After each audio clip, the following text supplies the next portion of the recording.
सर्जा विरुद्ध मन्या दोघात काटकी लढत झाली, डोळ्याचं पार न पेणारी. मित्रांनो, आज एक भव्य दिवस आजच मैदान पार पडतंय धर्मवीर केसरी सासवड या ठिकाणी.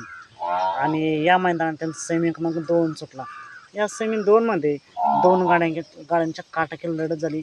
कोण झालं फायनलला पात्र, निकाल आणि निकाल. सेमी 2चा निकाल आहे सर्जाची गाडी सेमीपासून फायनलसाठी पात्र. सर्जाला 7 पॉईंट दिली, हे काय समजू शकलं नाही. जर तुम्हाला माहीत असेल तर कमेंट नक्कीच करू शकता. त्याचबरोबर सर्जाच्या गाडीवरती ड्रायव्हर कोण होतं याबद्दल सुद्धा तुम्हाला माहिती असेल तर नक्कीच कमेंट करा. नक्कीच मित्रांनो, सर्जाला त्याच्या जोडीदाराने तोड साथ दिली आणि अटीतटीच्या लढतीत ड्रायव्हरचं उत्तम ड्रायव्हिंग आणि निकाल घेतला आहे. सर्जाला फायनलसाठी खूप साऱ्या शुभेच्छा. असेच निकाल पाहण्यासाठी आत्ताच आपल्या चॅनलला सबस्क्राईब करून ठेवा, लाईक करा आणि शेअर करा. चला तुम्ही भेटू पुन्हा एकदा अपडेट्स आहे भन्नाट अशा नवीन व्हिडिओमध्ये.